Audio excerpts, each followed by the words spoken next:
దేవుడిచ్చినటువంటి వాక్యముల నుంచి మనము 2 వారాలుగా మరి ఎబ్రీ పత్రికలోనికి వెళ్ళాలని అనుకున్నాం, కానీ మరి అది దేవుని చిత్తం కాలేదు కాబట్టి మనం ఇంకా అధ్యాయంలోని కూడా మనం ప్రవేశించలేదు. మరి మొట్టమొదటి రోజు మరి విశ్వాసం లేకుండా దేవునికి ఇష్టడై ఉండుట అసాధ్యం అనేది ఒక ప్రసంగం. మరి దానిలో మనం ఏ విశ్వాసంలో ఉన్నామనే విషయాలను కూడా మనం నేర్చుకున్నాం. మరి అదేవిధంగా మరి రెండవ ప్రసంగం ఏంటంటే మరి విశ్వాసం ఒకటే ప్రాముఖ్యం కాదు, కానీ విశ్వాసంతో పాటు క్రియలు లేని విశ్వాసం మృతము అనే విషయాన్ని మరి యాకోబు పత్రిక ద్వారా మనం కొన్ని విషయాలు గ్రహించాం. మరి ఈరోజు మరి ఎబ్రీ పత్రికలో ఉన్నటువంటి మరి వారి విశ్వాసం బట్టి వారు చేసినటువంటి క్రియలను బట్టి మరి 11వ అధ్యాయంలో విశ్వాసుల వీరుల పట్టిక అంటే మన పాత నిబంధనలో ఉన్నటువంటి అనేక మంది భక్తుల పేరు, వాళ్ళు చేసినటువంటి ప్రతి దాన్ని వారి విశ్వాసాన్ని దేవుడు పరిగణలోకి తీసుకొని వారు జీవించిన విధానాన్ని తీసుకొని మరి ఒక గ్రంథంలో, పరిశుద్ధమైన గ్రంథంలో మరి వాళ్ళ పేర్లు లిఖితమైన ప్రియులారా. మరి నా పేరు మరి పరిశుద్ధ గ్రంథంలో ఉండడానికి అవకాశం లేదు, కానీ మరి పరమందు ఉన్నటువంటి దేవుని సముఖంలో ఉన్న ఆ జీవ గ్రంథంలో నా పేరు ఉన్నదా? మరి దాని గురించి మనం ఏ విధంగా జీవించాలి, మరి ఏ విధంగా జీవిస్తే మరి జీవ గ్రంథంలో మన పేరు ఉంటుందన్న విషయాన్ని మరి ఈరోజు మనం ధ్యానించుకుందాం. మరి ఈరోజు మరి వాక్యంలోనికి మరి 11వ అధ్యాయంలోకి వెళ్దాం. మరి రెండు ప్రసంగాలు అయినప్పుడు మనం వాటి వెళ్ళాలని ఆలోచన కలిగినప్పటికీ మరి దానిలోకి ప్రవేశించలేకపోయాం. మరి మొట్టమొదట ఆ విశ్వాస వీరులు ఎంతమంది ఉన్నారు, వాళ్ళు ఎవరెవరు అనే విషయాన్ని మనం మొట్టమొదట అది లిస్ట్ అవుట్ చేసుకుని తర్వాత వారిలో సమయానుకూలతను బట్టి మరి ఒకరిని లేక ఇద్దరి గురించి వారు ఏ విధంగా దేవునికి జీవించారు అనే విషయాలను మనం గ్రహిస్తాం ప్రియులారా. మరి మొట్టమొదటిగా చూసినట్లయితే 11వ అధ్యాయంలో మరి ఎంతమంది ఉన్నారు అంటే అందరికీ తెలిసే ఉంటుంది, కాకపోతే మరొకసారి మనల్ని మనం పరీక్షించుకుందాం. మరి విశ్వాస వీరులు ఎంతమంది ఉన్నారన్న ఆలోచనను మనం గమనించినట్లయితే మరి మొట్టమొదటిగా మరి ఎబ్రీ పత్రిక 11వ అధ్యాయము మరి 4వ వచనంలో గమనించినట్లయితే అక్కడ మనకి అందరూ కూడా బైబిల్ చదివితే బాగుంటున్నాము, ఎందుకంటే ఎవరు అనేది తెలియాలంటే బైబిల్ చూడండి కొద్దిగా. మరి ఎవరున్నారు అక్కడ? అమ్మా, మొట్టమొదటి వ్యక్తి ఏబేలు. మరి రెండవది కూడా మనం గమనించినట్లయితే అది 11వ అధ్యాయం 5-6 వచనాల్లో చూస్తే అక్కడ ఆనోకు ఉంటాడు రెండవది. మరి మూడవది మరి అదే మరి 11వ అధ్యాయము 7వ వచనం కనుక గమనిస్తే నోవా. ఎంతమంది అయినా? 3 అయినారు. మరి అదేవిధంగా మరి 11వ అధ్యాయము 8-9 వచనాలు కనుక చూస్తే అక్కడ అబ్రహాం ఉంటాడు.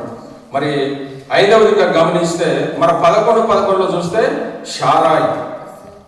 మరి తర్వాత 11-20 వచనం కనుక మనం గమనిస్తే అక్కడ మనకు ఈసాకు కనిపిస్తాడు ప్రియులారా. ఈసాకు తర్వాత మరి 11వ అధ్యాయం 21వ వచనం గమనిస్తే యాకోబు. మరి యాకోబుతోనే 7 మంది అయ్యారు. తర్వాత 11వ అధ్యాయం 22వ వచనం చూస్తే మరి యోసేపు కనిపిస్తాడు. తర్వాత 11వ అధ్యాయం మరి 23 నుంచి 29 వరకు చూస్తే ఆయన మోషే కనిపిస్తాడు, తన తల్లిదండ్రులు తన మోషే కనిపించడము. మరి అదేవిధంగా 11వ అధ్యాయం 30వ వచనం చూస్తే అక్కడ యెహోషువ కనిపిస్తాడు పిల్లరా. మరి ఇక్కడ యెహోషువ అంటే మన డైరెక్ట్ కొన్ని పేర్లు యెహోషువ అని ఇక్కడ లిఖించబడలేదు, ఎందుకంటే అక్కడ రాసిన దాన్ని బట్టి మనం కొన్ని డైరెక్ట్ ఇచ్చాడు, వాళ్ళ పేర్లు డైరెక్ట్ గా మనకు కనబడతాయి, కానీ మరి ఇక్కడ యెహోషువ అని పేరు లేదు. అయ్యా మరి మీరు దేని గురించి చెప్తున్నారంటే అక్కడ జరిగిన సందర్భాన్ని కనుక మనం గమనిస్తే ఆ సందర్భం బట్టి ఎవరు దానికి సరిపోతున్న విషయాన్ని మనం గ్రహించి మరి అది యెహోషువ. మరి 30వ అధ్యాయం ఒకసారి చదవండి, 30వ వచనం చదవం, 11-30 చదవండి ఒకసారి. విశ్వాసంను బట్టి 7 దినముల వరకు ప్రదక్షిణ చేయబడిన తరువాత యెరికో గోడలు కూలని. ఇక్కడ యెహోషువ లేదు మరి 30వ వచనంలో, కానీ అది ఎవరి నాయకత్వంలో జరిగింది? ఆనోకు యొక్క క్షమించాలి మరి యెహోషువ నాయకత్వంలో జరిగింది. కాబట్టి ఆ సందర్భం బట్టి మనం ఏంటంటే అయ్యా మీరు చెప్పారు మరి అక్కడ యెహోషువ అని పేరు లేదు కదా అని అనుకోవడానికి వీల్లేదు, కానీ అక్కడ ఉన్న సందర్భాన్ని బట్టి ఈ సందర్భంలో ఎవరు ఉన్నారు అనే విషయాన్ని బట్టి మనం అక్కడ మరి దాన్ని నిర్ణయించిన వారమైన పిల్లలు. మరి అదే 11వ అధ్యాయం 31వ వచనం చూస్తే అక్కడ డైరెక్ట్ పేర్లు ఇచ్చాడు. రాహాబు. మరి డైరెక్ట్ చూస్తే మరి రాహాబు ఉంది, తర్వాత డైరెక్ట్ గిద్యోను పేరు ఇచ్చాడు, మరి బారాకు, తర్వాత సంసోన్. ఈ 31, 32 వచనం చూస్తే మరి గిద్యోను, బారాకు అంటే వీళ్ళు న్యాయాధిపతులు. యొప్తా, వీళ్ళందరూ కూడా న్యాయాధిపతులు. మరి ఎవరెవరైతే ఉన్నారో వారి పేర్లన్నింటినీ కూడా మరి అక్కడ వివరించినట్టుగా మనం చూస్తున్నాం పిల్లలు. మరి అది 11:33కి వస్తే మరి అక్కడ దానియేలు అని పేరు లేదు, కానీ అక్కడ ఉన్నటువంటి సందర్భాన్ని బట్టి మనం దానియేలు అని అనుకున్నాం. 33వ వచనం చదవము ఒకసారి.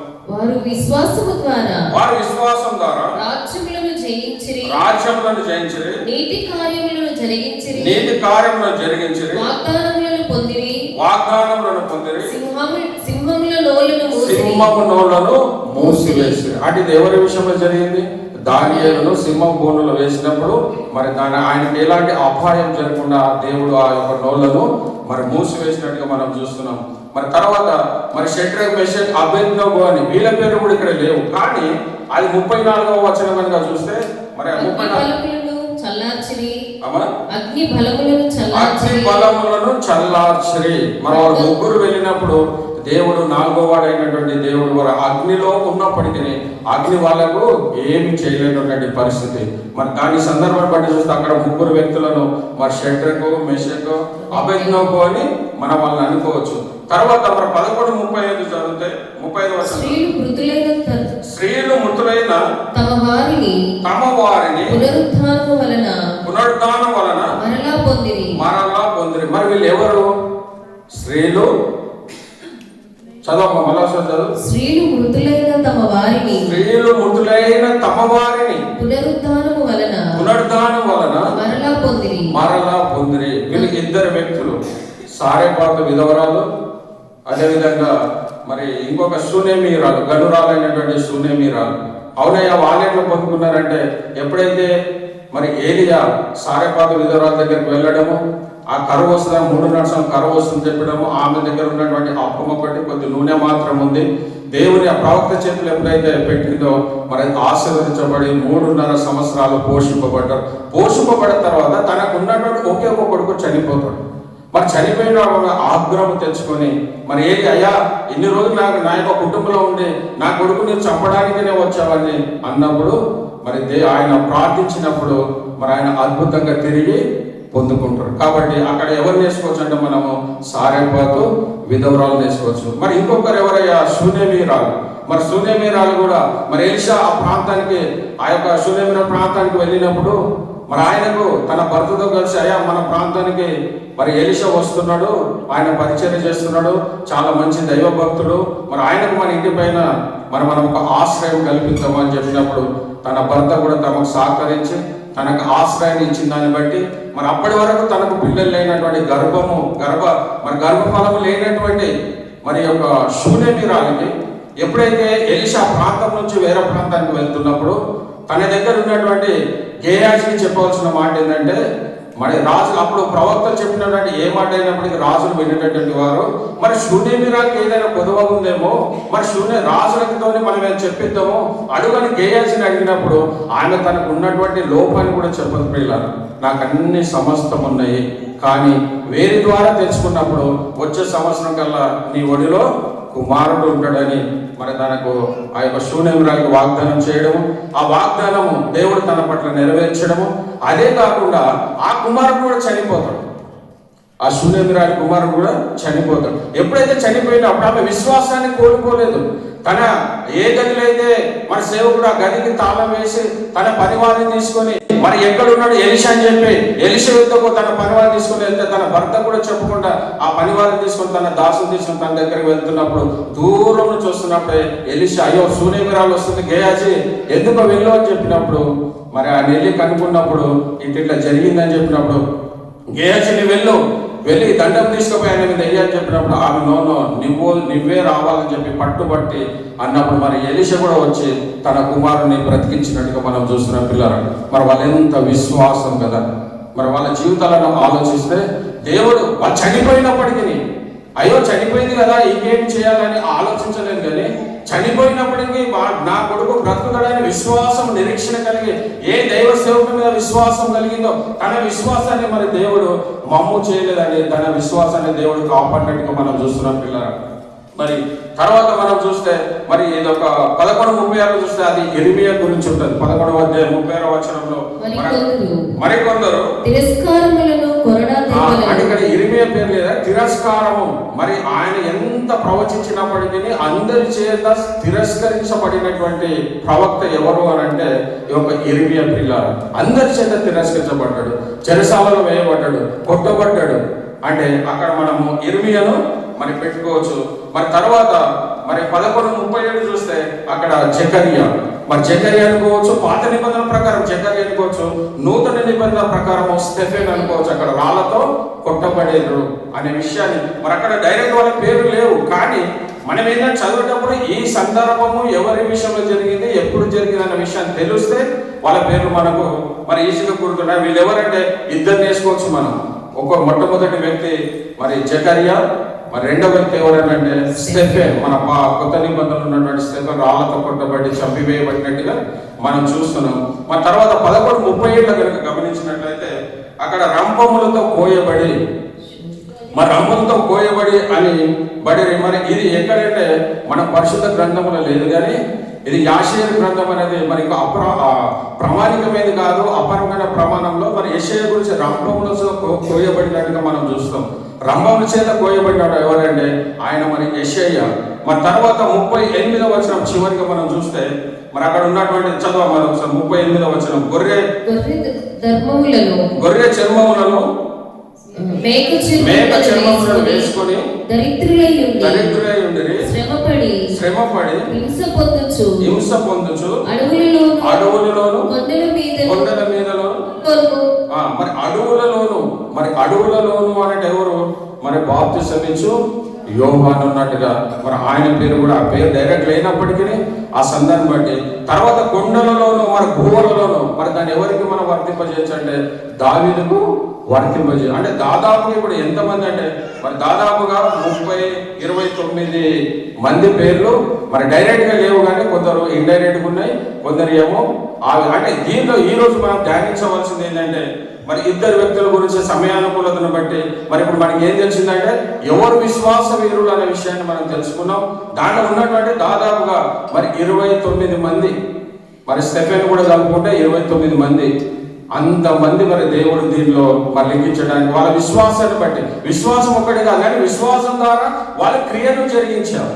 మరి విశ్వాసం మరి క్రియలేని విశ్వాసం మృతం అని మనం ఏ విధంగా అన్నామో వాళ్ళ రెండు సంబంధం ఉన్నప్పుడే మరి వాళ్ళ విశ్వాస వీరులు. మరి ఈ రోజు నా జీవితం ఎట్లున్నదని మనం పరీక్షించుకుందాం పిల్లలు. మరి మొట్టమొదటి వ్యక్తి ఎవరు అనుకున్నప్పుడు మరి 11వ అధ్యాయంలో గమనించినట్లయితే మరి 4వ వచనంలో చూస్తే మొట్టమొదటి వ్యక్తి మనం ఆయన గురించి ఈరోజు ధ్యానించి తర్వాత రెండో వ్యక్తి ఎవరు ఆ వ్యక్తి గురించి కూడా ధ్యానించుకుందాం. మరి 4వ వచనం చదవం ఒకసారి. విశ్వాసమును బట్టి హేబెలు కయీను కంటే శ్రేష్టమైన బలి దేవునికి అర్పించెను. మరి ఇక్కడ ఇద్దరు అన్నదమ్ములను మనం చూస్తాం.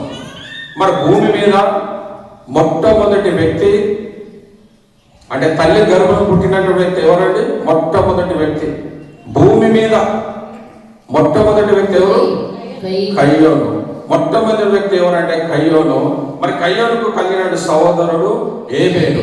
మరి ఆ రోజు ప్రపంచంలో మరి ఏదైతే వాళ్ళ దేవునికి అర్పణ తీసుకొచ్చారో ఆ అర్పణను మరి ఏబేలు అర్పణను దేవుడు అంగీకరించాడు, కానీ మరి కయ్యోను అర్పణను దేవుడు అంగీకరించలేదు. దానిని బట్టి ఆయన కలిగినటువంటిది ఏంటంటే ఆయన కోపము ఉగ్రము తెచ్చుకొని మన తన తండ్రి అయిన తన తమ్ముడైనటువంటి మరి ఏబేలును మరి మరణించినట్టుగా మనం ఆయన చంపివేసినట్టుగా మనం చూస్తున్నాం పిల్లలు.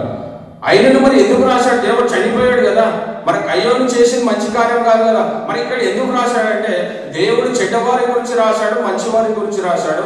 మంచివారి గురించి చెప్పినప్పుడు దాన్ని నువ్వు జీవితానికి అన్వయించుకోవాలి. చెడ్డవారి గురించి చెప్పినప్పుడు నేను ఆ విధంగా ఉండకూడదని దాన్ని మనం తిరస్కరించే వారికి ఉండాలి. అయ్యో మరి కయ్యోను చెడ్డవాడు కదా, మరి ఇక్కడ ఎందుకు రాశాడంటే ఆయన విశ్వాస వీరుల పట్టిక లేడు, కానీ తను జరిగిన విషయాన్ని ఇక్కడ చెప్పాడు. కయ్యోను వీరు అంటే విశ్వాస వీరుల పట్టిక కాదు, కానీ ఆయన చేసిన కార్యం అంటే ఎందుకు రాశాడంటే వారిని బట్టి నువ్వు ఏ విధంగా ఉండాలనే విషయాన్ని మన పాత నిబంధనలు చూసుకుంటే మొట్టమొదటి హతసాక్షి ఎవరండి?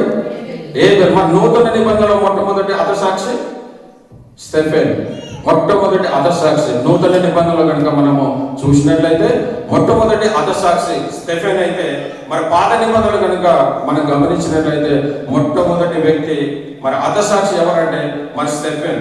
మరి వీళ్ళ గురించి మనం ఒకసారి ఆ 4వ అధ్యాయము ఆదికాండములు కనుక గమనించినట్లయితే అక్కడ చేసిన విషయాన్ని ఒకసారి 4వ అధ్యాయము ఆదికాండము 4వ అధ్యాయము చదవండి. కయీను తన తమ్ముడైన హేబెలుతో మాట్లాడెను.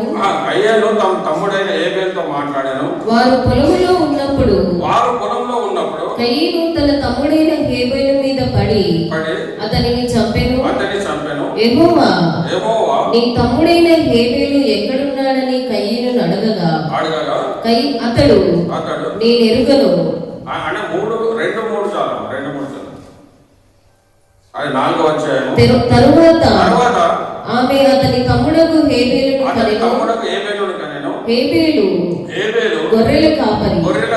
కయీను భూమిని స్వేదపరచువాడు. కొంతకాలమైన తరువాత కయీను పొలము పంటలో కొంత యెహోవాకు అర్పణముగా తెచ్చెను. హేబెలు కూడా తన మందలో తొలుచూలు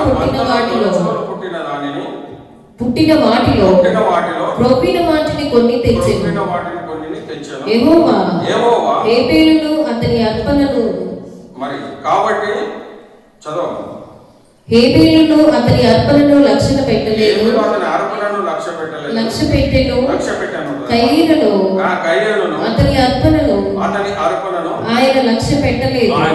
అంటే ఇది ఈ సందర్భాన్ని బట్టి మరి ఎప్పుడైతే వాళ్ళు చేసిన భూమి మీద ఉన్నటువంటి వ్యక్తులు ఆ రోజులో ఉన్నటువంటి 4 వ్యక్తులే ఉన్నారు భూమి మీద. ఇంత పెద్ద సృష్టి దేవుడు సృష్టించినప్పుడు ఏ సంఘటన అయితే జరిగిందో ఈ సంఘటన జరిగినప్పుడు కేవలం 4 వ్యక్తులే ఉన్నారు. వాళ్ళు ఎవరంటే ఆదాము, అవ్వ ప్లస్ వీళ్ళిద్దరు మరి కయ్యోను, హేబెలు మాత్రమే ఉన్నారు. కానీ మరి వీళ్ళకి ఎవరు దేవునికి ఇయ్యాలనే ఆలోచన వీళ్ళకి ఎక్కడి నుంచి వచ్చింది? మరి దేవునికి ఇయ్యాలనే ఆలోచన మరి వీళ్ళు ఎవరు లేరు, మనుషులు చెప్పేవారు లేరు, చేసేవారు లేరు. ఏమి లేనటువంటి స్థితిలో కూడా వాళ్ళ తల్లిదండ్రులు అనేటువంటి వారు తమ బిడ్డలకు నేర్పినటువంటిది ప్రియులారా. ఎందుకంటే తల్లిదండ్రులు నేర్పకుండా వాళ్ళ దేవునికి ఇయ్యాలనే ఆలోచన వచ్చేది కాదు. కానీ మరి ఎవరు లేనప్పటికీ, ఇంకా ఎవరి ద్వారా ప్రోగ్రాం లేనప్పటికీ తన తల్లిదండ్రులు అనేటువంటి వారు మరి వాళ్ళు ఎవరికంటే తన కుమారులకు 2 కుమారులు కూడా ఏం నేర్పారంటే దేవునికి ఇయ్యాలని ఒక ఆలోచన కలిగజేసినట్టుగా మనం చూస్తున్నాం. దానిని బట్టి మరి కయ్యోను కూడా మరి హేబెలు కంటే పెద్దవాడు కాబట్టి పలుమార్లు కూడా దేవుడికి అర్పణలు అంగీకరించుంటాడు. మరి హేబెలు చిన్నవాడు కాబట్టి తన తర్వాత ఈయన కూడా హేబెలు. కానీ ఎవరు ఎన్ని రోజులు నువ్వు ఇచ్చినావు అనేది ప్రాముఖ్యం కాదు. కానీ మరి దేవునికి నువ్వు ఏ హృదయంతో ఇస్తున్నావు అనేది చాలా ప్రాముఖ్యం. మరి ఇక్కడ మరి కయ్యోను చేసినప్పుడు ఏంటంటే తన చెట్టు అది పాడైపోయింది తీసుకురాలేదు. అతను తన పొలంలో పండించినాడు, పంటలోనే తీసుకొచ్చాడు. కానీ ఇచ్చే హృదయం దేవునికి కావాల్సింది నీ అర్పణలో మరి నీ కానుకలు కాదు. కానీ ఆయన కావాల్సింది హృదయాన్ని, ఆయన హృదయాంతరంగాన్ని ఎరిగినటువంటి దేవుడు. ఏ హృదయంతో నువ్వు దేవుడికి ఇస్తున్నావు అనేది కావాలి. మరి ఇక్కడ వీళ్ళిద్దరు చెడ్డదని కాదు, కానీ మరి ఈయన హృదయంతో తన హృదయాన్ని ఎరిగినటువంటి దేవుడు కాబట్టి మరి ఆయన అర్పణ ఏదో దేవుడికి ఇవ్వాలి కాబట్టి నేను ఇచ్చినట్టుగా వచ్చాడు. కానీ మరి హేబెలు అట్లా కాకుండా ఇది దేవుడికి ప్రత్యేకమైన దానిగా నేను దేవుడికి ఇవ్వాలనే ఒక ఆలోచన కలిగి మరి దేవుడు తన మనసు పూర్తిగా ఇచ్చినట్టుగా చూస్తాడు. మరి దేవునికి పొదువైనడు కాదు, దేవునికి సమస్తం ఆయన నోటి ద్వారా సమస్తం సృష్టించినటువంటి దేవుడు. ఆయన నీ నా అర్పణలు ప్రాముఖ్యం కాదు, కానీ నీ అర్పణల కంటే ముందు నీ హృదయాన్ని దేవుడికి నువ్వు ఇచ్చేవాడిగా నువ్వు ఉంటున్నావా? ఏ హృదయంతో నువ్వు దేవుడికి ఇస్తున్నావు? చాలా మంది మరి లోకంలో ఉండి వాళ్ళు ఇష్టానుసారంగా జీవిస్తూ మరి ఎంత కానుకలు ఇచ్చినప్పటికీ దేవుడు ఆ కానుకలను అంగీకరించాడండి. ఎప్పుడు అంగీకరిస్తాడంటే నువ్వు దేవుని సన్నిధికి వచ్చి మరి దేవుని ఆజ్ఞలనుసారంగా నీ జీవితాన్ని నడుచుకుంటూ దేవుడితో సావాసం కలిగి మరి దేవుడు చెప్పినటువంటి నియమ నిబంధనలు పాటించుకుంటూ మరి దేవుడిని అర్పణలు ఇస్తే దేవుడు అంగీకరిస్తాడు. కానీ ఏదో నేను ఎక్కడున్నా ఏమైపోయినప్పటికీ నేను అర్పణలు ఒకటి ఇస్తాంటే ఆ దాని వలన ఎలాంటి ప్రయోజనము లేదు. కాబట్టి నీ ఎప్పుడు నువ్వు అర్పణించినప్పటికీ దేవునితో సావాసం కలిగి మరి దేవుని యొక్క భయభక్తులు కలిగి నువ్వు ఇస్తే దేవుని అర్పణను మరి ఇక్కడ కయ్యోను చేసింది అదే. తన పంటలో పండింది కాబట్టి ఏదో ఒకటి ఇవ్వాలని చెప్పించాడు. కానీ మరి దేవుని ఇష్టానికి ఏది కావాలని తెలుసుకోలేకపోయాడు. దేవునికి ఏదైతే ఇష్టమో అది చేయడానికైనా మరి ఆలోచించలేదు, కానీ ఏదో మరి ఆచారబద్ధంగా దేవునికి ఇవ్వాలని వచ్చాడు పిల్లలు. కానీ ఏబేలు మాత్రం ఒక ప్రత్యేకమైన హృదయంతో ఇది దేవుడు నాకు ఇచ్చాడు కాబట్టి నేను దేవునికి ఇవ్వాలనేటువంటి ఒక ఆలోచన కలిగి మరి ఆయన ఇచ్చినట్టుగా మనం చూస్తున్నాం పిల్లలు. మరి ఇక్కడ మరి దేవునికి ఇస్తే మనకి ఇస్తాడా అని మనం చాలాసార్లు మనం అనుకుంటాం. కానీ ఒక ఎగ్జాంపుల్ చెప్పాలంటే, ఒక చిన్న బాబు ఉన్నాడు, తల్లిదండ్రులు ఏమైనా ఒక బిస్కెట్ ప్యాకెట్ ఇప్పిస్తే మా చిన్న పిల్లలకి ఇప్పిస్తారు. ఇప్పగానే ఆ తింటున్నప్పుడు తల్లిదండ్రులు ఏమడుగుతారు, బిడ్డ ఒక బిస్కెట్ ఇయ్య అంటారు. ఆయన ఇచ్చిండనుకో మళ్ళీ ఒకసారి ఇప్పియాలనుకుంటారు. ఆయన ఇవ్వలేడు అనుకో, అరే నేనేది అసలు నేను ఇప్పించిన నాకు ఇవ్వాలి, ఇంకోసారి అడిగితే ఏమనంటే అరే నువ్వు బిస్కెట్ ఇస్తావు నాకు ఇవ్వవు కదా బిడ్డ నేను ఇప్పియను అన్నాడు. కాబట్టి దేవుని కూడా మనం ఇస్తేనే, నీవు ఇస్తేనే దేవుడిని హృదయాన్ని ఎక్కినటువంటి దేవుడు కాబట్టి నీకు సమస్తాన్ని ఆయన అనుగ్రహం. ఇంకోసారి మరి ఒకవేళ ఒక్క బిస్కెట్ ఇచ్చాడని మరుసటి రోజు ఏమైంది, తల్లి ఇంకొక ప్యాకెట్ ఇప్పిస్తుంది. ఎందుకు? నిన్న ఇచ్చాడు కాబట్టి. మరి దేవుడు కూడా నువ్వు ఇచ్చేది ఏదైనప్పటికీ మరి ఆయన నువ్వు ఇష్టపూర్వకంగా నువ్వు ఇస్తున్నావా, లేకపోతే మరి ఏ విధంగా అయితే కయ్యోను ఏ విధంగా అయితే చేశాడో ఆ విధంగా మరి అతను ఎంత ప్రాధేయపడినప్పటికీ మరి ఆయన మరణించాలన్నప్పటికీ దేవుడు ఆయన మరణము కాకుండా ఎవరు దానిని చంపకున్నట్లు తనకు ఒక ముద్ర వేశాడు అని, చనిపోవాలని ఆలోచనగా నేను పాపం చేశాను, దేవుడు నేను విరోధంగా చేశానని తను అనుకున్నప్పుడు తను చేసిన దానిని బట్టి మరి దేవుడు ఆయన తిరస్కరించినట్టుగా మనం చూస్తున్నాం. ఆయన చనిపోవాలని ఆశ కలిగినప్పటికీ మరి దేవుడు ఆయన ఎవరు కూడా చంపకూడదని చెప్పి మరి ఆయన ఒక ముద్ర వేశాడంటే ప్రేమ ఎంత ఘోరమైనటువంటి పరిస్థితి. మరి ఈరోజు నువ్వు నేను దేవునికి ఏది ఇచ్చినప్పటికీ ఏ హృదయంతో నువ్వు ఇస్తున్నావు అనేది చాలా ప్రాముఖ్యము. మరి అదేవిధంగా దేవునికి ఇచ్చినప్పుడు దేవుడు నాకు ఇస్తాడా అని మనం కాదు, కానీ దేవుడు నాకు ఇచ్చాడు కాబట్టి ఇచ్చిన దాని నుంచి నేను దేవునికి ఇస్తానని నీ హృదయపూర్వకంగా నువ్వు దేవునికి నీ కానుకలు అర్పిస్తే దేవుడు తప్పకుండా అంగీకరిస్తున్న పిల్ల. మరి ఇది మొదట్లో ఉన్నటువంటి మనము ఏదైతే విశ్వాస వీరుల జాబితా చూసామో దాంట్లో మొట్టమొదటి వ్యక్తులు ఉన్నటువంటి వ్యక్తి ఎవరంటే మరి ఏబేలు. మరి ఏబేలు గురించి మనం ఇప్పటివరకు చదువుకున్నాం. రెండో వ్యక్తి ఎవరంటే ఆనోకు. రెండో వ్యక్తి మరి అది ఎక్కడ చూస్తామంటే మనం ఏప్రిల్ రాష్ట్ర పత్రికలో చూస్తే మరి 5వ వచనంలో చూస్తే మరి అక్కడ ఆయన గురించి మరి రాయబడ్డట్టుగా చూస్తాం. ఒకసారి విశ్వాసమును బట్టి ఆనోకు మరణము చూడకుండా కొనిపోబడెను. అతడు కొనిపోబడక మునుపు దేవునికి ఇష్టుడై ఉండెను సాక్ష్యము పొందెను. ఆనోకు గురించి మరి దేవుడు అద్భుతమైన సాక్ష్యాన్ని ఇస్తున్నాడు. ఏంటి అంటే ఆయన విశ్వాసమును బట్టి మరణము చూడకుండాట్లు ఆయన కొనిపోబడెను అంటాడు. మరి ఈ ఆనోకు గురించి మరి పరిశుద్ధ గ్రంథంలో మనం ఎక్కడెక్కడ చూస్తామంటే మరి ఆది కాండంలో మొట్టమొదటిసారిగా చూస్తాం, మరి 5వ అధ్యాయంలో, అదే విధంగా మరి యూదా పత్రికలో చూస్తాం, మరి మూడవదిగా మరి ఇక్కడ అంటే 3 సందర్భాలలో చూస్తాం ఈ యొక్క ఆనోకు గురించి. మరి ఈయన ఎక్కడ ఉన్నప్పటికీ 2, 3, 4 వచనాలు మాత్రమే ఈయన గురించి లిఖించబడ్డది, కానీ ఈయన బహుశ్రేష్టమైనటువంటి వాడిగా మనం చూస్తాం. మరి పరిశుద్ధ అనేక మంది మరి ప్రవక్తలు ఉన్నప్పటికీ, అనేక మంది వారు రచించినప్పుడు అనేక గండాలు ఉన్నప్పటికీ వారికి లేనటువంటి ధన్యతను ఈయన ప్రత్యేకంగా దేవునికి ఇష్టడయ్యాడు కాబట్టి ఆయనను తీసుకుపోయినట్టుగా మనం చూస్తాం. మరి ఆది కాండంలో కనుక గమనించినట్లయితే మరి అది అద్భుతంగా ఆయన గురించి వివరించడం మనం చూస్తాం. పిల్లల 18వ వచనం చదవం ఒకసారి. మరి ఒక నిమిషం, దానికంటే ముందు మరి 5వ అధ్యాయంలో ఆదాము వంశం వల్ల మనం చూస్తున్నాం. ఆదాము వంశం వల్ల చూసినప్పుడు ఏ వచనం కిందికి చూసినప్పటికీ మృతి పొందెను. మీరు చూడండి, ఒకటి ఎక్కడైనా చూడండి, మృతి పొందెను. ఒకసారి చదవ. మరి 5వ వచనం చూస్తే ఆదాము వంశావళి గ్రంథము ఇదే. 5వ వచనం చివరి లైన్ చదవ, ఫస్ట్ నుంచి అవసరం లేదు మనకు. ఆదాము బ్రతికిన దినములు 930 ఏళ్ళు. అప్పుడు అతడు మృతి పొందెను. తర్వాత మన కింది వచనం కూడా చదవ, 8వ వచనం.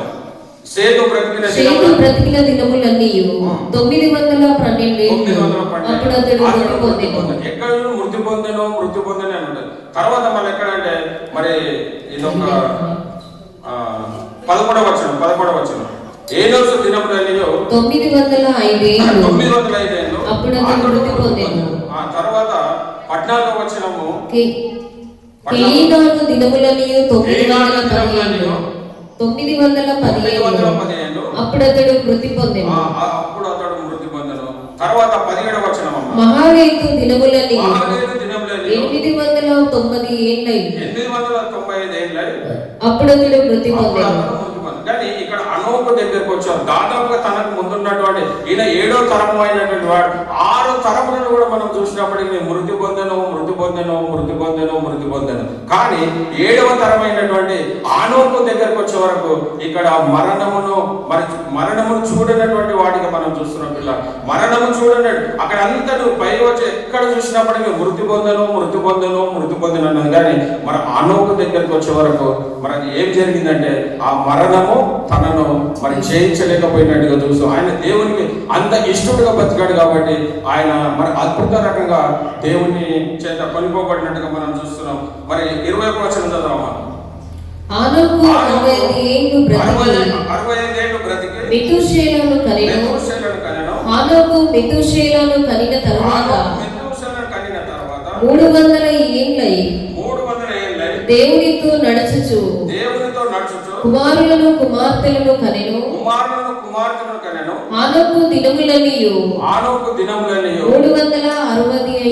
365 ఏళ్ళు. ఆయన బ్రతికింది బహుకొద్ది కాలమే.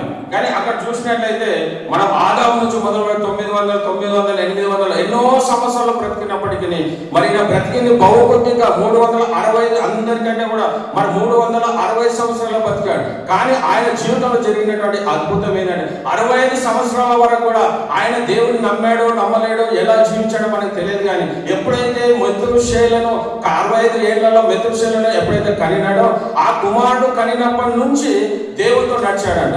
అంటే 65 సంవత్సరాలు ఆయన లోకంలో జీవించాడు. ఏ విధంగా జీవించాడో పరిశుద్ధ గ్రంథంలో అయితే లిఖించబడలేదు. కానీ ఆయన ఎప్పుడైతే ఆయన కొడుకు పుట్టిన తర్వాత మెతూషేల ఎప్పుడైతే తనకు పుట్టాడో తన పుట్టినటువంటి కుమారుడు పుట్టినప్పటి నుంచి 300 ఏళ్ళు అంటే దాదాపు 300 ఏళ్ళు కూడా దేవునితో నడిచినట్టుగా చూస్తున్నాం. పిల్లరా దేవునితో నడిచాడంటే మనకు చాలా సింపుల్ గా అనిపించచ్చు. మనకు తన అంత లోతుగా ఆలోచిస్తే కనుక అంటే ఆ దేవునితో నడవడం అంటే ఏంటి అంటే ఆయనతో కలిసి నడవడం అని కాదు. కానీ ఆ దేవుని ఇష్టాలు ఏమన్నా తన ఇష్టాలుగా చేసుకొని దేవునికి అయిష్టమైనవో ఇతను కూడా అయిష్టంగా చేశాడు. దేవుడు దేనైతే ప్రేమిస్తాడో ఈయన కూడా దానిని ప్రేమించేవాడుగా, దేవుడు దేనైతే తిరస్కరిస్తాడో ఈయన కూడా దాన్ని తిరస్కరించేవాడుగా అలాంటిగా ఉన్నప్పుడే దేవునితో కలిసి నడిచిన అంటే దేవునితో సావాసం కలిగి నడిచినట్టుగా మనం చూస్తున్నాం. పిల్లరా ఆయన జీవితంలో తక్కువ సంవత్సరాలు బ్రతికినప్పటికీ ఆయన మరణాన్ని చూడగా ఆయన 24 రోజులు ఆనోకు దేవునితో నడిచిన తర్వాత దేవుడు అతన్ని తీసుకొని పోయాను కనుక అతడు లేకపోయాను. ఎంత అద్భుతమైనటువంటి జీవితం అండి. అంటే దేవునికి ఎంత ఇష్టంగా బతుకుంటే దేవుడు తనతో పాటు తీసుకొని వెళ్ళినట్టు. పిల్లలు అంటే మనం అనుకో అయ్యో ఆ రోజు అన్ని రోజులు అనుకూలంగా ఉన్నాయేమో ఆయన జీవించడానికి అన్ని అనుకూలంగా ఉన్నాయేమో కాబట్టి ఆ విధంగా జీవించాడేమో. యోబు విషయంలో కూడా సాతాను పోయి దేవుని యొద్దకు వెళ్ళినప్పుడు అటు ఇటు తిరుగుతుంది దేవుడు. అప్పుడు పోయినప్పుడు దేవుడు అడిగిన ప్రశ్న ఏంటి, నా యోబు గురించి నువ్వు ఆలోచించావా? నీతిమంతుడు యథార్థవంతుడు న్యాయం జరిగించువాడని చెప్పినప్పుడు అయ్యా నువ్వు సమస్తం ఇచ్చావు కదా. అందుకే ఆయన నీ ఎడల భయభక్తులు కలిగి జీవిస్తున్నాడయ్యా.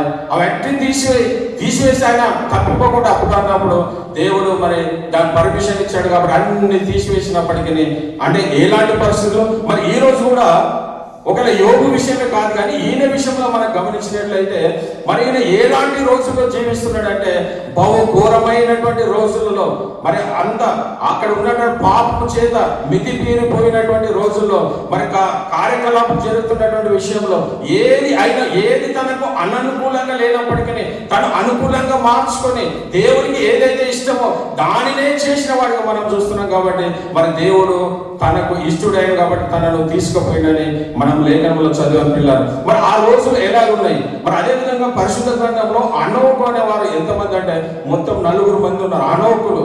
ఎందుకంటే ఏ ఆనోకు అనేది మనకు తెలియదు కాబట్టి ఈయన ఏరేదు కుమారుడు అయినటువంటి ఆనోకు, రూబేను కుమారుడు అయినటువంటి ఆనోకు ఉన్నాడు, కయ్యోను కుమారుడు అయినటువంటి ఆనోకు ఉన్నాడు. పిల్లరా కాబట్టి వీళ్ళందరూ 4 ఆనోకులలో మనం ఈరోజు ధ్యానించబోయేటటువంటి ఎవరు అంటే ఈయన రూబేను కుమారుడు మిద్యాను కుమారుడు నలుగురు వీళ్ళు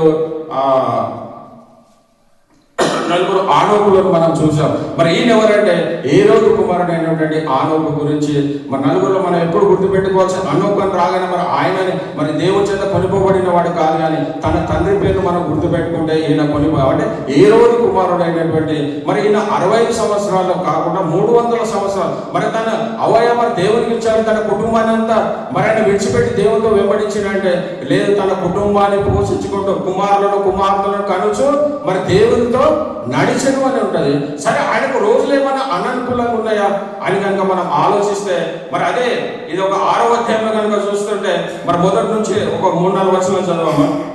భూమి మీద ఆరంభించిన తర్వాత కుమార్తెలు వారికి పుట్టినప్పుడు దేవుని కుమారులు నరుల కుమార్తెలు చక్కని వారిని చూచి వారందరిలో తమ మనసుకు వచ్చిన స్త్రీలను వివాహము చేసుకుని అప్పుడు యెహోవా నా ఆత్మ నరులతో ఎల్లప్పుడూ వాదించను.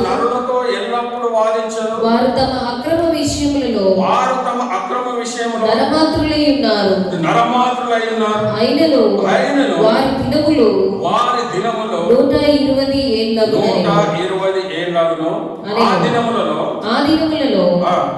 నెఫీలులను వారు భూమి మీద ఉండిరి. తరువాతను ఉండిరి. దేవుని కుమారులు నరుల కుమార్తెలతో పోయినప్పుడు వారికి పిల్లలు కనిరి. పూర్వకాలమందు పేరు పొందిన శూరులు వీరే. నరుల చెడుతనము భూమి మీద గొప్పదని వారి హృదయం యొక్క తలంపులలో ఊహ అంతయు ఎల్లప్పుడూ కేవలము చెడ్డదని యెహోవా చూచి తాను భూమి మీద నరులను చేసినందుకు యెహోవా సంతాపము నొంది. అంటే ఏ రోజులు ఉన్నాయండి? అంటే నోవాహు ఆనోకు బ్రతికినటువంటి రోజులు కనుక మనం గమనించినట్లయితే ఏదైనా మంచి సందర్భాలు ఏమైనా ఉన్నాయా ఇక్కడ? ఏ సందర్భం చూసినప్పటికీ దేవుడు కూడా నరులను భూమి మీద చేసినందుకు ఆయన సంతాపం పొందారు. అదే కాకుండా దేవదూతలు ఎవరి నివాస స్థలాన్ని వదిలి వాళ్ళు ఎక్కడ మరి పైన ఆకాశం దేవుని దగ్గర ఉండవలసిన దూతలు ఎప్పుడైతే లోకం మీదకి వచ్చినప్పుడు లోకంలో ఉన్నటువంటి స్త్రీలు ఎవరైతే స్త్రీలు కనిపిస్తారో వాళ్ళ అందమైనటువంటి స్త్రీలతో ఈ దేవదూతలు పాపం చేసినటువంటి దినాలు అవి.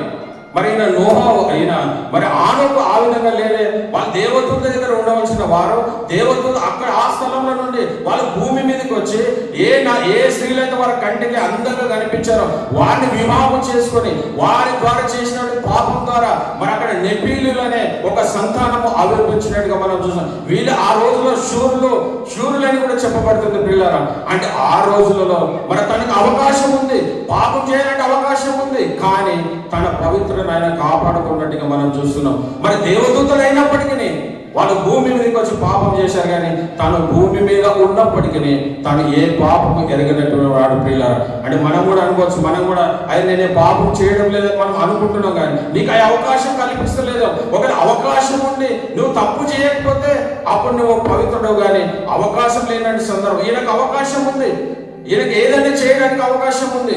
దేవదూతలైనటువంటి వారే దేవునితో నడుచుకున్నటువంటి వారే ఆ విధంగా తప్పులు చేసినప్పుడు, కానీ మరి ఈయన మాత్రం తన పవిత్ర జీవితాన్ని కాపాడుకున్నట్టు పిల్లరా. అందుకే దేవునికి ఇష్టడైన కాబట్టి అతనిని తీసుకొని పోయిన, అతను లేకపోయినని. ఎంత శ్రేష్టమైనటువంటి జీవితం పిల్లరా. కాబట్టి అంత ఆశమశం కాదు. అయ్యో మరి ఆయన ఆనోకు నడిచాడంటే 300 సంవత్సరాలు నడిచాడంటే అది మాటలు కాదు. మన జీవితంలో మన 60 సంవత్సరాలు 70 అధిక బలం 80 అయినను ఆయాసము దుఃఖకరమే. అలాంటి పరిస్థితుల్లో మరి ఇన్ని సంవత్సరాలు దేవుడితో నడిచాడంటే ఎంత శ్రేష్టమైనటువంటి జీవితం. మరి చుట్టుపక్కలంతా కూడా ఏ రోజులు మంచిగా లేవు. మనం ఇప్పుడు ఏ రోజులైతే ఈ లోకంలో ఉన్నాయో అదే రోజులు ఆ రోజు కూడా ఉన్నాయి. ఈ రోజు కూడా వాయు వర్షం తప్పి మరి అక్రమైన సంబంధాలు పెట్టుకొని వాళ్ళ అక్రమైన లోకానుసారంగా జీవితం అనేక మంది ఉన్నారు. కానీ ఆ రోజులో దేవదూతలైనటువంటి వారే మరి భూమి మీదకి వచ్చి పాపం చేశారంట పిల్ల. అయ్యో దేవదూతలే పాపం చేశారు కదా, మరి నేనేదో పాపం చేయకూడదని తన హృదయాన్ని మరి తను పరిశుద్ధపరచుకున్నట్టుగా చూస్తున్నాం. సర్వసాధారణ ఒకటే తప్పు కదా, వాళ్ళందరూ చేస్తున్నారు, నేను చేసే తప్పేముంది? సర్వసాధారణ ఒక క్రైస్తవునికి వచ్చే ఆలోచన ఏంటంటే ఎవరైనా తప్పు చేసినప్పుడు అరే వాళ్ళే తప్పు చేస్తున్నారు, వాళ్ళు అనేకమైన తప్పులు చేస్తారు. నేను ఒక చిన్న తప్పు చేస్తే ఏమైందని మన హృదయాన్ని మనం ఆత్మీయమైన స్థితిని దిగజారిపోయే పరిస్థితులు ఉంటాం. కానీ ఇతను మాత్రం తన జీవితాన్ని 300 సంవత్సరాలు 60 సంవత్సరాలు మనకు ఆ కౌంట్ లేదు, కానీ తను దేవుడితో నడిచిన కాలం నుంచి ఆయన ఎలా ఉన్నాడు, దేవునికి ఇష్టడుగా బతికినట్టుగా మనం చూస్తున్నాం పిల్లలు. కాబట్టి ఈ రోజు మరి అనోకు గురించి నువ్వు నేను నేర్చుకోవాల్సింది ఏదైనా ఉందంటే, ఈ లోకంలో మన లోకంలో ఉన్నదంటే శరీరాశ నేత్రాశ జీవోద్దంభమే, కానీ అవి దేవుని వలన పుట్టినవి కావు, అవి అపవాది వలన పుట్టినవి. వాటిని నువ్వు జయించేవాడిగా నువ్వు ఉంటున్నావా? అది మనం ప్రశ్నించుకోవాలి. మరి ఆలోకం చెప్పుకోవడమే ప్రాముఖ్యం కాదు, కానీ ఆయన ఏలాంటి జీవితం జీవించాడు. మరి ఆ లోకంలో ఉన్నటువంటి పరిస్థితులు తనకు అననుకూలంగా ఉన్నప్పటికీ, లోకంలో పాపము చేసి విస్తరించినప్పటికీ, మరి స్త్రీలతో పాపము, మరి పురుషులతో పాపం చేస్తున్నటువంటి రోజులలో కూడా మరి తన ఆత్మీయమైన జీవితాన్ని, తన పరిశుద్ధమైన జీవితాన్ని తను కాపాడుకున్నట్టుగా మనం చూస్తున్న పిల్లరా. ఈరోజు మరి ఆలోకతో నీతో నాతో మాట్లాడుతున్న దేవుడు, మరి నీ జీవితం ఎలా ఉంది?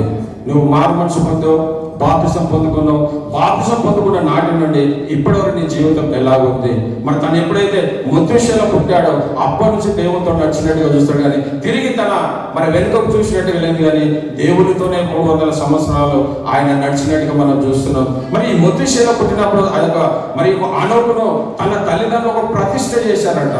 దేవుని సేవకి ఆయన ప్రతిష్ఠ చేసినట్టుగా మనం చేయలేదు. అంటే పరిశుద్ధ గ్రంథం లేదు, కానీ మరి ఆనోకు బుక్ అనే ఒకటి ఉంది, దాంట్లో ఆయన గురించి వివరంగా ఉంది. వాళ్ళు ప్రతిష్ఠ చేశారు. ఆ ప్రతిష్ఠ చేసిన దానిని బట్టి 60 సంవత్సరాలుగా లోకంలో జీవించినప్పటికీ తన మెతుషేలు ఎప్పుడైతే తన కుమారుడు పుట్టాడో ఆ పుట్టినప్పటి నుంచి తన జీవితమే ఆల్ ఆఫ్ సడన్ ఏమైపోయిందంటే తన జీవితమే మారిపోయింది పిల్లరా. మరి ఈరోజు ఇంకా నీ జీవితం మారని స్థితిలో ఉన్నావేమో, ఇంకా నువ్వు మారు మనసు అనుభవం లేనటువంటి స్థితిలో ఉన్నావేమో. ఒకవేళ ఆనోకు మరి ఎత్తబడ్డాడంటే దేనికి ఎత్తబడ్డాడంటే తను దేవునికి ఇష్టడై కాబట్టి మరి ఈరోజు మనకు సాదృశ్యంగా పెట్టాడు. నువ్వు నేను కూడా ఆనోకు ఏ విధంగా ఎత్తబడ్డాడో, నువ్వు నేను కూడా ఒక రోజు దేవుని యందు నిందించిన వారం అయితే మనం కూడా ఎత్తబడతామనే విశ్వాసం నీకుందా?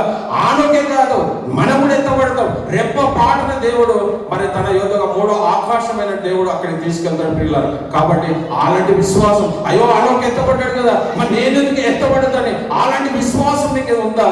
ఇప్పటికైనా అలాంటి విశ్వాసం మనకి లేకపోతే ఈరోజు మరి ఆనోకు ద్వారా మాట్లాడినప్పుడు ఆయన జీవితం ఏ విధంగా ఉందో మన జీవితానికి మనం అన్వయించుకొని మరి ఆ విధంగా జీవిస్తే మరి ఆనోకే కాదు, కానీ నువ్వు నేను మరి యేసు ప్రభువు రాకడలో మరి ఎత్తబడుతాం పిల్లరా. కాబట్టి అలాంటి ఆశ మరి ఆసక్తి కలిగి మరి ఇప్పటివరకు నువ్వు ఏ జీవితంలో అయితే నువ్వు బలహీనంగా ఉన్నావో, మరి ఏ విషయాలైతే నువ్వు జయించలేకపోతున్నావో, నీ శరీరం అనుకోవచ్చు, ఏది అయినప్పటికీ వాటన్నిటి నుంచి నువ్వు మరి విడిపించబడాలంటే మరి ఒకటే ఆనోకు ఎత్తబడడం కాదు, ఆనోకు మనకు ముంగుర్తుగా ఉన్నాడు. ఎట్లా అంటే అదొక సాదృశ్యంగా ఉన్నాడు. మన సంఘమంతా కూడా మరి ఏదో ఒక రోజు దేవుడు 2వ రాకడలో ఎత్తబడతామనే విషయం ఆనోకే కాదు, ఆనోకుతో పాటు నేను కూడా ఎత్తబడతాననే విశ్వాసం నువ్వు కలిగి ఉన్నావా? ఏదో మన మందిరానికి వచ్చా పోయామన్నది కాదు, కానీ నువ్వు ఎత్తబడే స్థితిలో నువ్వు ఉంటున్నావా పిల్లరా. మరి నెఫిలీల గురించి వాళ్ళు చేసినటువంటి దానిని బట్టి ఆ లోకంలో ఏమైంది, ఒక జాతినే ఒక రాక్షస సంతతి ఏర్పడ్డదంట.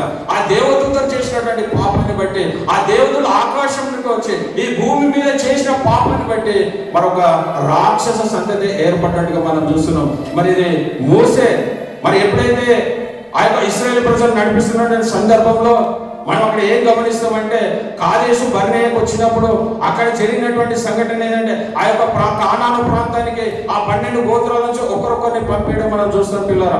అక్కడ వెళ్ళి అక్కడ ఉన్నటువంటి మనుషులు ఎలాంటి వారో, అక్కడ ఉన్నటువంటి పరిస్థితులు ఎలాంటి అని వారికి పంపించినప్పుడు వాళ్ళు చెప్తున్నటువంటి శ్రేష్టమైన మాట ఏంటంటే, వాళ్ళ ముందు మేము మిడతలలాగా ఉన్నామంటాడు. అంటే వాళ్ళ ఒక హైట్ అంట దాదాపుగా మరి ఇండియన్ స్టాండర్డ్ ప్రకారం మన హైట్ అంట 5.4 5.6 లేదా మ్యాక్సిమం 6 ఫీట్ ఉండమేమో, కానీ వాళ్ళు అప్పుడు జన్మించినటువంటి అంటే ఈ యొక్క నరులతోటి ఆ దేవదూతల పాపం చేయడాన్ని బట్టి వాళ్ళ హైట్ దాదాపు 30 నుంచి 40-50 అడుగులు అంట. వాళ్ళ హైట్ అంత హైట్ కలిగినటువంటి వారంట.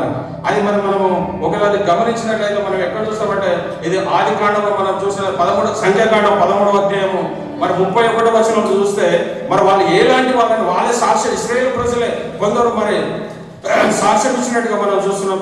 సంఖ్యాకాండం అతనితో కూడా పోయిన మనుషులు ఆ జనులు ఆ జనులు మనకంటే బలవంతులు, ఆ జనులు మనకంటే బలవంతులు, మనము వారి మీదికి పోజాలమనేది. మనము వారిని పోజాలమని, మరియు వారు తాము సంచరించి చూచిన దేశమును గూర్చి సంచరించిన దేశము చూసి ఇశ్రాయేలులతో చెడ్డ సమాచారం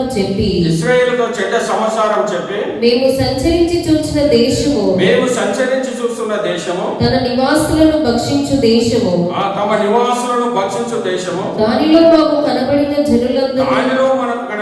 జనులు ఉన్నత దేవులు అంటే దాదాపు 40-50 అడుగులు ఉంటారంట వాళ్ళ ఒకరికి.